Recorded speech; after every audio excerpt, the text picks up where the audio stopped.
Welcome to our MOOC on Indian economy, policy and environment, and we are in the sixth module, that is the sixth week, and we are in unit number 3. Today we are going to discuss about the emerging issues in Indian agriculture, and I am Professor Joydeep Barua, Director at the School of Social Sciences, KK Hendricks State Open University. We have already discussed some of the things which are related to agriculture in general and agriculture in particular to the context of India. And we have covered some of the things which are related to Indian agriculture. Also in this week, we have already discussed some of the things which are related to problems of Indian agriculture. And today we are going to discuss some of the emerging issues in Indian agriculture. Before I begin this session, I would like to draw a distinction between the problems and emerging issues because there are a lot of overlaps between the problems in Indian agriculture as well as emerging issues in Indian agriculture.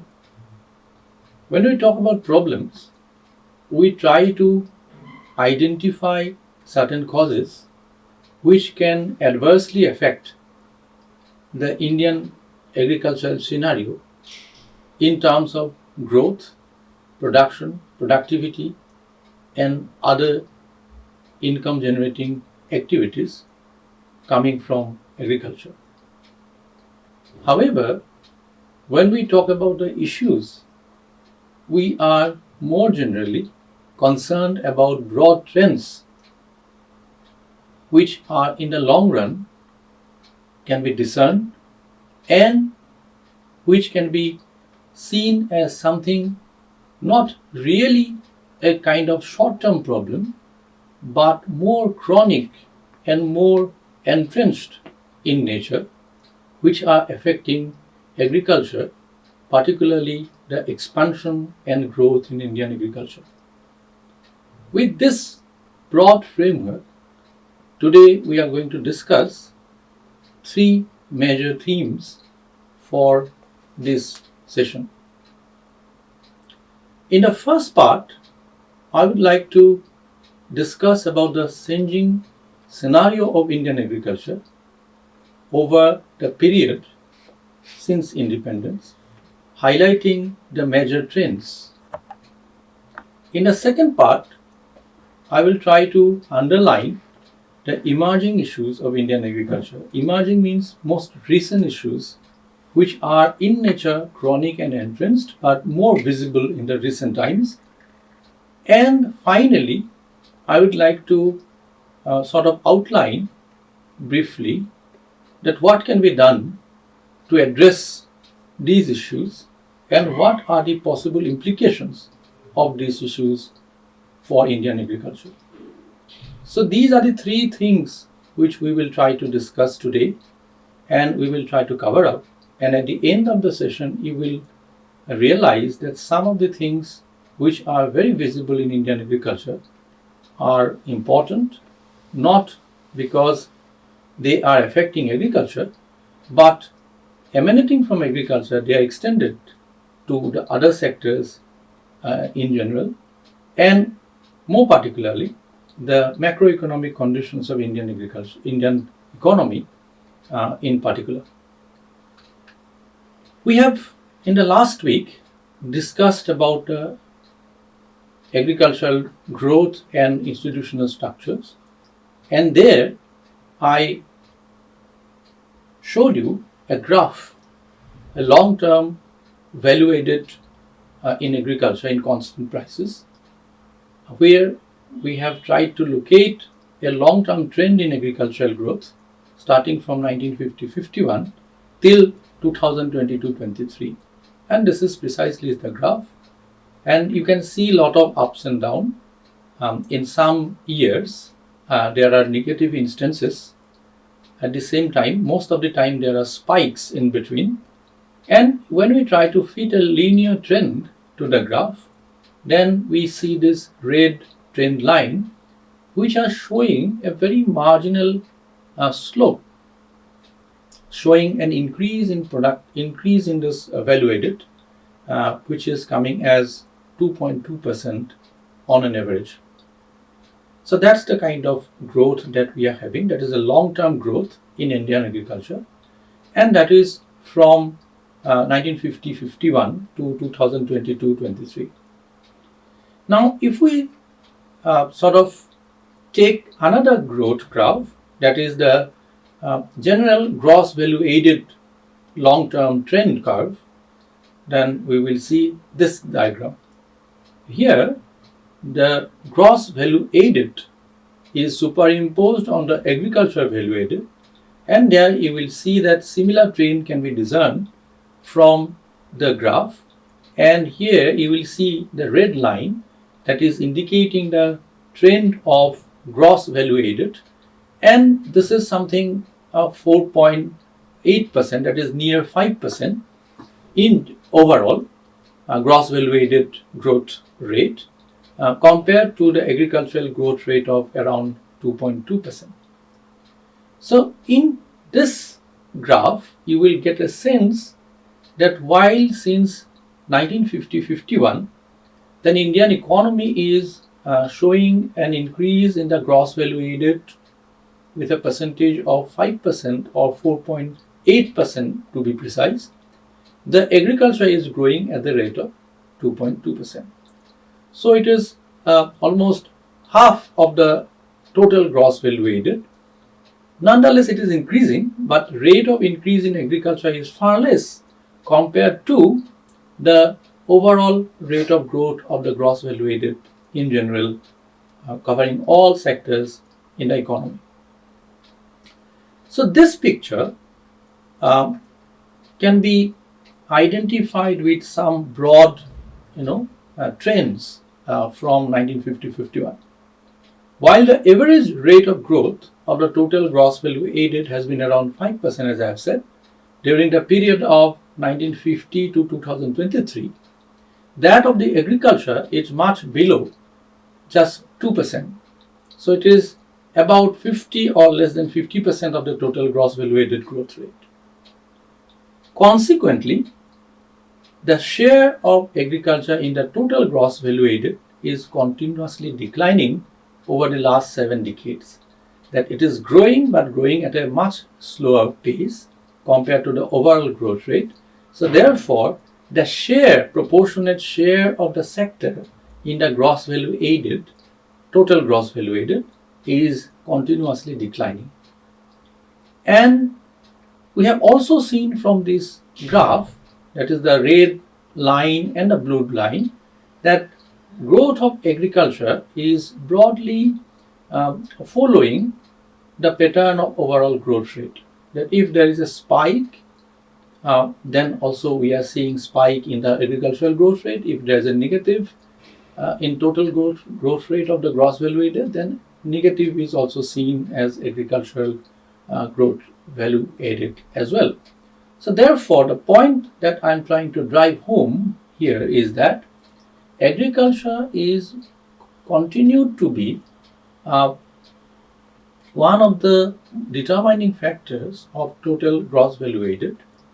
Nonetheless, the sector is going at a much slower rate compared to the total growth, and therefore, as a result, their proportionate share of the agriculture in the total gross value added is continuously falling over the last 7 decades or so. So, this graph, you will get a sense that declining share of agriculture in gross value added over the same period, that is 1950 to 51 to 2022-23. The gross value added share of agriculture in 1950-51 was about over 60%, which means that 60% of the total gross value added was coming from the sector agriculture, covering crop, livestock, fishery, etc. And if you look at the graph, then you will see that there is a continuous long-term decline. That is the trend line that I have plotted in as a black line. And over the period, till we reach 2022-2023, it is just about 15%. So share of agriculture in the gross value added is declining from 60%, over 60% to just little over 15%. So that's a huge, huge decline, and that is precisely is one emerging issue because there it has got certain implications. What is the implication? It indicates the declining significance of agriculture in the overall growth process. That if you want to increase the growth, then the agriculture is no longer the main sector. It used to be a main sector because more than half of the gross value added was coming from agriculture during the 50s and 60s. Now it is less than 20%. It is about 15%. So therefore, its relative significance as driving force for growth in contemporary time is declining. And this decline in significance of agriculture has resulted in the reduced public investment in agriculture. Suppose if sector is not very important for growth and you are targeting to have higher growth, then you have to invest in the sector from where the large part of the growth is coming.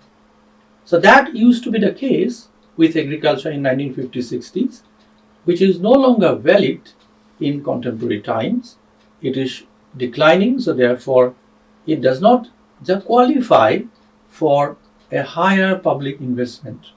And that is why we will see that there is a constant reduction in public investment in agriculture. And this public investment was attempted in agriculture in variety of forms. It was invested in the form of expanding irrigation facilities, providing subsidies in terms of seeds and fertilizers, giving prices to the farmers, putting up systems of agricultural research and development, extension services, and host of other things. So therefore, when you are reducing this public investment in agriculture, obviously you will have reduction or proportionate reduction in all these activities. There will be reduction in the irrigation, there will be reduction in the food subsidies, there will be reduction in the subsidies for seeds and fertilizers, there will be reduction in the agricultural investment in research and development, and so on and so forth. So therefore there is a contraction taking place in the sector, which is again reinforcing the lower growth rate and also reinforcing the lower proportion of gross value added.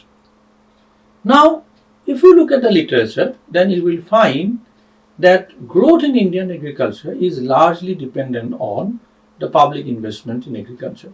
And that was precisely because most of the people who are poor, they are engaged in agriculture, they do not have enough saving which will go as private investment in agriculture, expanding the facilities. So therefore, state has to pay for most of the cases.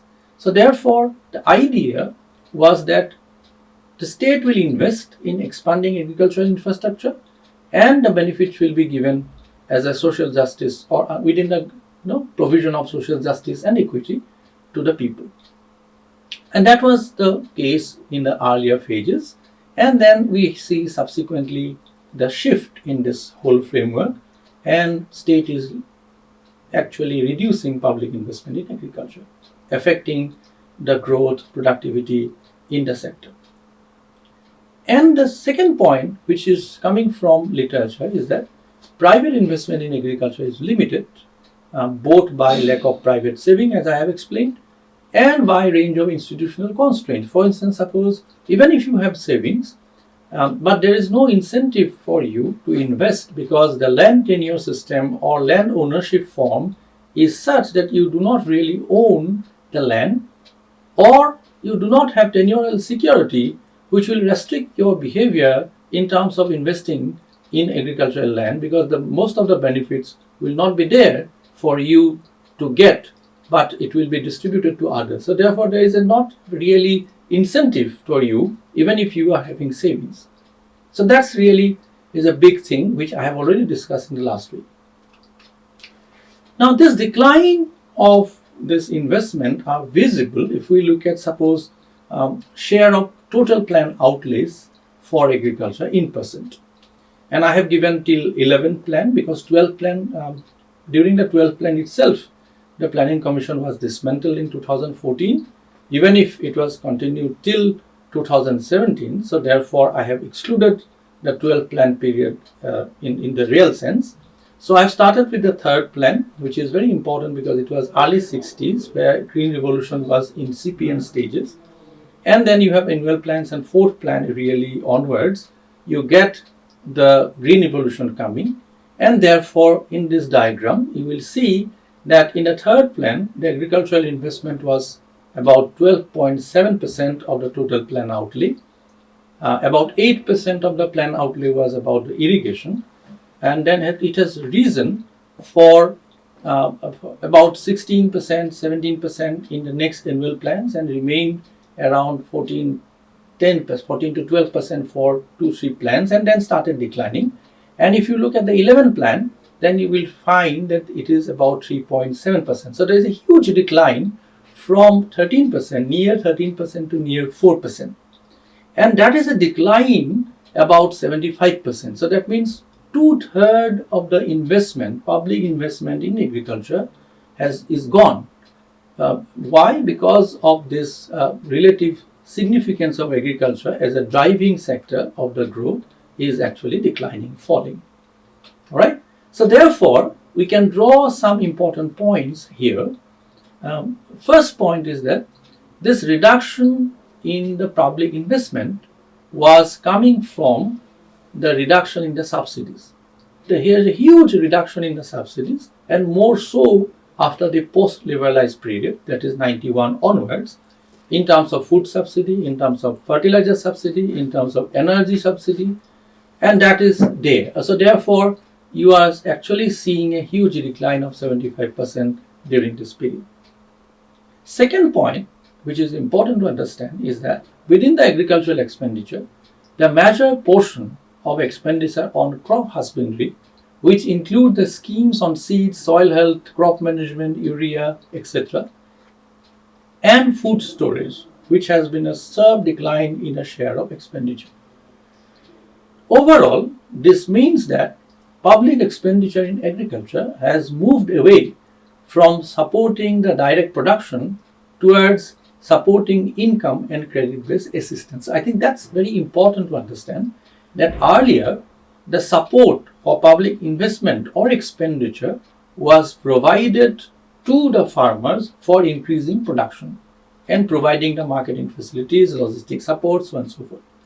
Now we are providing the money to support income. For instance, suppose we are providing the farmers with an additional income of transfer of income about 6,000 rupees per annum. So that's not really for production, but that is to compensate the income of the farm household. So therefore, there is a more tendency towards distributing money to the farm households in the form of income support rather than providing support to the agricultural production. So it has got some implications which we will try to discuss. And last point, which is last but not the least, is that burden of public expenditure on agriculture has been transferred from the center to the states, which are already facing the crisis in terms of resources. So therefore, the states are not having resources. Burden of transfer of money is given to the states. So that has resulted in even further reduction in the public investment, because you have the responsibility given, but you do not have really resources. So ultimately you end up spending less than what is expected. So this shift from center to state is very important to understand the whole scenario of public investment in agriculture. Now, when you have this kind of shifts, it will have cost and price implications for farm households. I have given very recent data for two major crops in Indian agriculture, paddy and wheat, where you will see that in 2017-18 and then till 2023-24, the cost per quintal is increasing by, on an annual basis, roughly about 4%, 5%, 6%. And I have also given the price increase, that is MSP is given, the minimum support price is given for both paddy and wheat. For paddy it is increasing by 4% or something, and then accordingly the price is also increased. But the most importantly, you will see that since 2019-20 till very recent times, that is last year 2023-24, for which data are available, this is coming from the Cost and Prices Commission data, we will get to see that the cost and price increase are almost same. That means that suppose in case 2019-20, the cost increased by 3.6%, price increased by 3.7%. Next year it is about 3.1% cost increase, price increase is 2.9%. So it means that if you compare, you will see that almost the same percentage increase in the cost and the same percentage increase in the price. So therefore, whatever is increased is covered, and wheat case, it is the same case. 6% in the cost, price increase is 6.1%. So you will find that there is a cost price implication for reduction in the public investment in agriculture, in the sense that when you are actually reducing the fertilizer subsidy, the fertilizer price will go up. If you are reducing the energy subsidy, the energy to the agricultural farm households are going up. Similarly, if you are reducing the seed subsidy, it is actually increasing the cost of seeds. So therefore, all the subsidies, if you are cutting in terms of agriculture, then the cost for agriculture is growing in a much faster rate. Same is the case with irrigation. Suppose if you are cutting down public investment in irrigation, the people are to manage their own irrigation with their own cost, the cost of irrigation will increase. So therefore, any decrease in the public investment will result in increase in the private cost for agricultural households, and that has to be covered by consequent or at least commensurating increase in the prices for those things. Paddy and wheat has MSP. We can debate the coverage and implementation of MSP for all the states. Nonetheless, the MSP is showing that it is actually covering the increase in the costs, all right, for paddy and wheat. Now, this cost recovered in traditional cost for paddy and wheat, but in case of most of the other crops, if we calculate, then you will see that the recovery of the cost is about 50 to 80%. That means that if you are actually diversifying, which is required for increasing the agricultural productivity, then you will find the cost is going much faster rate than the prices. All right, and therefore it will affect the agricultural diversification. It will affect the agricultural growth in turn. It will affect the savings coming from the agricultural sector, and it will also affect the gross fixed capital formation in agriculture, because you will not be left with any savings, and there will be a suppression of income for the farm households. And you have the MSP for about 2022 the farm crops. So if the prices are not increasing enough, then it will limit your crop diversification. You do not have incentive for diversification because the cost is increasing at a much faster rate, which cannot be covered by the increase in the prices. All right. So therefore, this is very important, and this situation has resulted in a distress in the farm sector in terms of very marginal increase in the real income of the farm households. And we have seen data from 2002 to 2019. We see that annually the farm households are showing very marginal increase of 3.4% in their real income.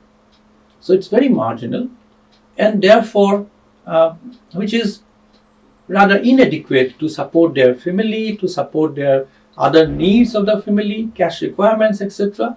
And therefore government probably thought of giving income support, additional income support through direct subvention. If we look at data, then you will see that it is about today the agricultural households are having around 12,000 per month income, and that's the situation that is having in the agricultural sector. Of course, there are statewide variations, and if we see that suppose for Punjab and Haryana, it is about 20,000 in aggregate, and if we look at the Bihar and West Bengal, you have 7,000 around the monthly households, and it includes the family labor cost as well. So therefore, coming from agriculture, it is showing that there is a huge distress in the farm sector, and it is actually having implications for the entire economy. All right. So farm income is extremely limited, and there is not really enough incentive for increasing the farm sector income, and that is why government thought of doubling the farmers' income. There was a report, there was a committee, but till now that is not being realized. Now, when you are having this situation that your income is not growing, you are in extreme distress in your income level from the farm, then cost is rising all the time, then only way to get your cost is to go for agricultural credit. And you will see that there is also, after liberalization, there is also a shift in the whole lending and credit giving exercise of the banks. The banks are very reluctant today to give agricultural credit because of the high risk involved. In the nationalization phase, that is 60s, 70s and 80s till 90s, there was a priority sector lending concept where agricultural lending was given priority, but that is not really the case today. So there we see that there is a gradual decline in the priority sector lending. So farmers are having, on one hand, increasing indebtedness that is coming from the formal sources, and also the indebtedness is growing for the informal sources, and this is ending up in increasing cases of farmer suicide. That those which are having greater indebtedness, and they are failing to repay their debts, and this leads to extreme distress in the farm households and then leading to farmer suicide. And if you look at the data on farmer suicide, then in 97, you can see that in the country there were total number of cases of reported farmer suicide was 13,622, which has gone up by 20% in 2012 to the cases 16,272. So these rates are, and also it is very important to understand, the rates are very high in the states where commercial agriculture is taking place, because you are actually deviating from wheat and paddy, you are go for more commercial crops. As I have said, that paddy and wheat is actually 100% or near 100% covered by the price increase through MSP. But if you are going for other crops, the cost recovery is about 50%, 60%, 70%. So you have to have continuously in the debt cycle, and finally leading to farmer suicide. So therefore, if you are subsistence agriculture or traditional crop sector agriculture in only doing the paddy and wheat, then you are safe. But if you are going for diversified agriculture, commercial agriculture, then you are in a greater danger for farm distress and farmer suicide, increasing indebtedness. And I have also discussed a point when I was discussing about the institutional structures, that there are interlocked factor markets. The interlocked factor market is about, you have the land market and the credit market are tied up. So therefore, you are ending up with the instances of increasing landlessness. All right. So that's how it is actually disturbing, and it has actually resulted in the shift in the profession.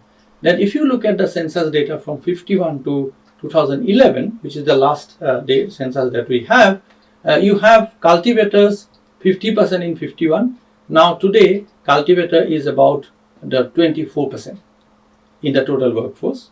On the other hand, the agricultural worker is actually increasing. It was 20% in 51, now it is actually 30%. So therefore, there is while the farm sector is declining, total cultivator and agricultural sector worker taken together, it is about 69.7% in 51, and 2011 it is about 55%. So there is a general decline, but not only it is declining, but within the total agriculture or farm workers, there is a shift in composition. The percentage of cultivator is fast declining. On the other hand, the agricultural worker percentage is actually increasing. People are finding that if you work in others' field against wages, it is equally remunerative, or at least more remunerative than if you cultivate your own land. So that is a kind of a issue that is coming up, and that is why it is happening. Now I'll just sum up and then to end this session by finding the key trends. There is a general decline in the share of total agricultural employment or engagement during the 51 and 11, and this decline is about 22%. But the share is still very high. Composition has changed, so cultivator proportion is declining by 50%, and then proportion of agricultural labor is increasing. On top of that, you are having issues of climate change, the global warming, instances of extreme weather events, changes in shift in the seasons, resulting in instances of crop failure, making distress even more acute. So at the end, the agriculture is becoming hugely non-remunerative, it is hugely unproductive, and there is a huge exodus from the farm sector. And when you are having huge exodus from the farm sector to other sectors, that will suppress the general wage and income level in other sectors also. So therefore, the issue today really is not limited to agriculture alone. The distress in agriculture is now diffused to other sectors, and that is the question, and that is one emerging issue that we need to address. The question is how to address and overcome. This topic we will discuss subsequent modules when we will be talking about the reforms and other cases in Indian economy. With this, I conclude today's session, and we hope that you will be able to understand a lot more related issues in the coming weeks. Thank you very much.